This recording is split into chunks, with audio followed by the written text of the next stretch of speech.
Bom, pessoal, vocês devem ter visto aí que os Estados Unidos prometeram classificar as facções criminosas do Brasil como grupos terroristas. Bom, como é que isso é possível? A resposta está na estrutura do sistema financeiro global, onde o dólar ele funciona como moeda de reserva e onde a maior parte das transações internacionais passam em algum momento pelos bancos americanos ou pelo sistema americano, né, pelo SWIFT. Então é aquela história, não vai cumprir uma ordem dos Estados Unidos muito simples. Bloqueio econômico, tarifaço, embargo, isolamento diplomático, comercial e político. E se nada disso funcionar, eles partem para a força bruta. É golpe, invasão, bombardeio, guerra. É assim que pensa os Estados Unidos, é assim que sempre fizeram.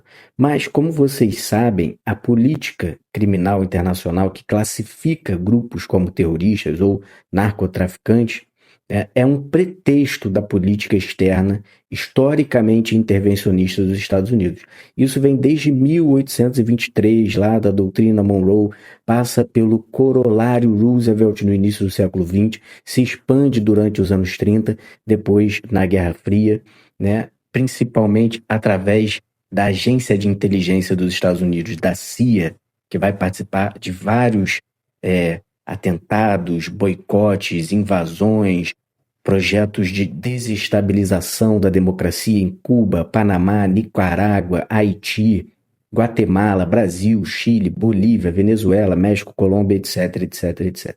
Então, o objetivo deles é se meter nos assuntos internos dos outros países, sendo bem claro e direto, principalmente os países da América Latina, que os Estados Unidos considera a sua zona direta de influência, o seu quintal. Então, os bancos europeus, os bancos americanos que lavam bilhões de dólares do narcotráfico, eles nunca são classificados, rotulados como terroristas. As grandes empresas, né, dos Estados Unidos de logística internacional, os grandes traficantes de armas associados ao complexo industrial militar americano que vivem fazendo guerra pelo mundo todo, esses nunca são rotulados como terroristas. Vale lembrar que essa história começa muito forte nos anos 90 na Colômbia, quando os Estados Unidos investem 10 bilhões de dólares em assistência militar durante 16 anos, sob o pretexto de combater as Farc, combater o Exército de Libertação Nacional, milícias paramilitares, e na realidade a preocupação principal era com uma possível reforma agrária, né, com a grande insatisfação popular camponesa dada a grande concentração fundiária no país, e depois de 16 anos de intervenção, eles conseguiram transformar a Colômbia como principal aliado estratégico na América do Sul. No final das contas, esse é o grande objetivo. Então, a lição é que rotular um grupo como terrorista, por pior que esse grupo seja, não é o ponto final de um processo, ele é um ponto de partida. Tá? Esse rótulo ele vai criar as condições para o que vem depois, as condições jurídicas, políticas, as narrativas para o que vem depois, que é a pressão por cooperação em inteligência, por acesso a bases, por acesso a rotas, por alinhamento nas votações de organismos internacionais, por abertura comercial em setores estratégicos. Então, o rótulo, né, a classificação de terrorismo é a porta. O que entra pela porta é outro assunto.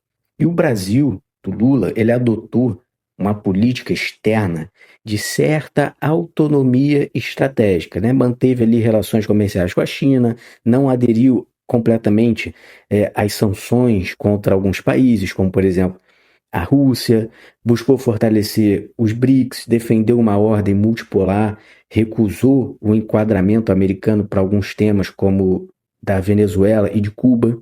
Então, do ponto de vista dos Estados Unidos, isso é inaceitável para um país, né, que tem a posição estratégica que o Brasil tem.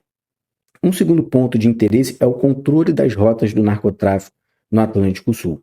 As facções brasileiras, elas se tornaram organizações transnacionais de alto nível, né? As facções brasileiras, e com presença na África Ocidental, na Europa, na América do Sul inteira. E essas rotas são também rotas de influência dos Estados Unidos, de fluxo financeiro, de construção de redes. Então existe o interesse de monitorar essas facções. Um terceiro interesse é industrial. Existe um complexo industrial de segurança nos Estados Unidos, que envolve ali empresas de tecnologia de vigilância, fabricantes de armas, consultoras de inteligência, que vão se beneficiar diretamente da expansão desse vocabulário de terrorismo. E o Brasil, como a gente sabe, com todos os seus problemas de segurança pública, é um grande mercado consumidor, uma grande clientela em potencial. E o imperialismo, ele tem essa característica de buscar mercado consumidor. Um quarto interesse, que é mais narrativo e doméstico dos Estados Unidos, que é o governo Trump, que precisa de resultados visíveis na sua guerra ao crime internacional para tentar consumar ali a sua base eleitoral. Então, rotular facções brasileiras ou de qualquer outro lugar como terroristas vai produzir manchete, vai satisfazer a retórica da lei e da ordem e não requer custo real, né? Basta a assinatura do secretário de Estado americano.